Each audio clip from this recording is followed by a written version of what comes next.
All right, so today we're going to dive into some of the hidden connections behind India's biggest global moves. We're going to piece together this really complex puzzle. Think minerals, trade routes, and even advanced energy to uncover a grand strategic blueprint for the 21st century. So let's jump right in and start connecting the dots. Okay, so what do these things have in common? I mean, at first glance, probably not much, right? You've got a resource-heavy region in South America, a super important shipping lane over in Egypt, and then a radioactive element. I mean, they seem totally unrelated, but trust me on this, they are deeply connected. Well, here's the answer. Each one of those is a key piece, a crucial pillar in a strategy that's been decades in the making, and it's all aimed at achieving one single thing: strategic autonomy. It's all about cutting down on dependencies and, building a much more resilient future. So the big question is, how do all these pieces actually fit together? So here's how we're going to break it all down.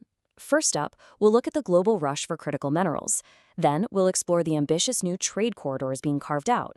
After that, we'll dive into India's long-term game plan for energy independence. And finally, we'll pull it all together to see that big picture. All right, let's kick things off with the absolute foundation of any modern economy: raw materials. But, we're not just talking about old school stuff like iron or coal anymore. The 21st century, it runs on a completely new set of elements. These are what we call critical minerals, and you're surrounded by them. Just think about lithium and cobalt. They're the heart and soul of the batteries in your phone, in electric vehicles. Or take ilmenite, which is a mineral you can find in India's coastal sands. That's a primary source for titanium. See, without a steady, secure supply of this stuff, building a high-tech economy is, well, it's pretty much impossible. But, and this is a big but, there's a problem. And that problem is a wild concentration of supply. Let's just take cobalt as an example. A truly staggering 75%, three-quarters of the entire world's supply, comes from just one country: the Democratic Republic of Congo. Now, you can imagine this creates a massive strategic vulnerability for pretty much any nation that needs it. So what's India's answer to this challenge? Well, meet Kabil. This is a state-owned company with one very specific mission: to go out into the world and lock down long-term supplies of these critical minerals. It's a really proactive strategy, right? To cut down that dependency on these super concentrated markets. But that brings up another question. What about finding these minerals at home? That's a great question, because India actually did recently find a huge lithium deposit in Jammu and Kashmir. But there's a catch. See, most of the world's easy-to-get lithium, like what you find in South America's lithium triangle, is pulled from brine. You basically just use solar evaporation. It's relatively cheap. The discovery in India, though, it's in hard rock. And getting it out is way more complex, way more expensive, and it takes a ton more energy. And that is exactly why Kabil's mission to grab those overseas assets is still absolutely crucial. Okay, so let's say you've secured the resources. The next logical step, right, is you need a reliable way to bring them home and then to ship your finished products out to the world. And this brings us to the next big piece of the puzzle: forging totally new pathways to get things moving. And India is pouring a ton of money into a whole series of massive connectivity projects. You've got the East-West Corridor, which literally connects the country's farthest corners all the way from Silchar to Porbandar. Then there's the Kuladon project, carving out a new path to its northeastern states through Myanmar's Sitwe port. And then you have the big one, IMEC, the India-Middle East-Europe Economic Corridor. Look, these aren't just roads and ports we're talking about. They're strategic lifelines. And, a lot of these projects, they share a common strategic goal. They're all about creating backups, building alternatives to those historical choke points where just one single disruption can bring global trade to a screeching halt. And probably the most famous of all these choke points is the Suez Canal. It's like the main artery for global trade. A huge chunk of everything flows right through it, but that also makes it a massive point of vulnerability. So the IMEC project, when you boil it down, is a strategic bet on creating a reliable alternative to that Suez route. So, how on earth does it actually work? Well, IMEC isn't just a simple road or a single shipping lane.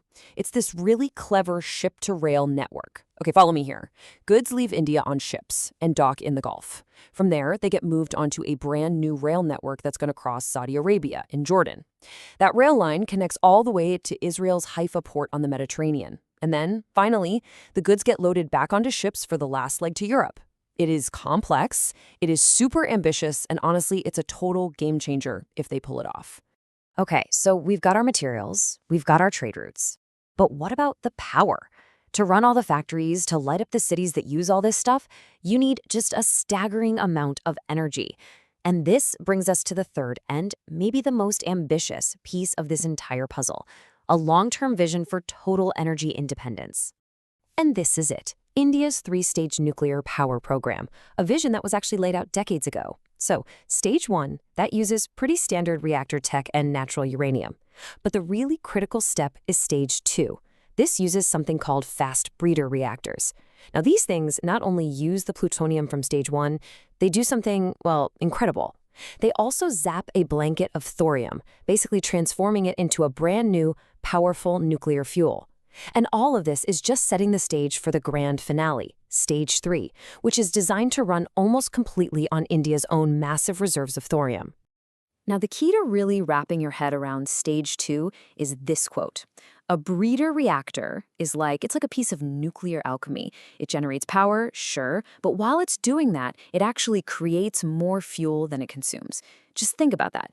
This is the magic bridge that makes the whole thorium-powered stage three even possible. And this brings us completely full circle, right back to where we started. Minerals. So where does all this thorium come from? Well, it comes from a mineral called monazite, which you can literally find in the black sands on India's beaches. It is so vital to the country's long-term energy plan that it's legally classified as a prescribed substance, which basically means its mining and processing are under super tight government control. The hunt for minerals and the quest for energy, they're really one and the same. All right. We've talked about minerals, we've talked about corridors, and we've talked about harnessing the atom. So now, let's take a step back and put all these pieces on the board and see what the final picture looks like. So here it is, the blueprint in a nutshell. Step one, use Kabyle to go out and secure the critical minerals that everyone is going to be fighting over. Step two, build new connections, like IMEC, to make sure those minerals and your own goods can move around freely, dodging those global choke points. And step three, push forward with a decades-long nuclear program to power the whole thing using your own domestic thorium. You see, each piece supports the others, and the end goal is crystal clear, to build a nation that's far less dependent on the unpredictable winds of global supply chains and geopolitics. And that leaves us with a big question for the future. I mean, this is a strategy of incredible scale and ambition, one that spans continents and will take decades to fully play out. If even parts of this grand blueprint come to life, it won't just change India's economy, it could fundamentally reshape its entire role and its influence on the world stage. So really, the question isn't if these pieces are connected. The real question is, what will the world look like once they're all finally put in place?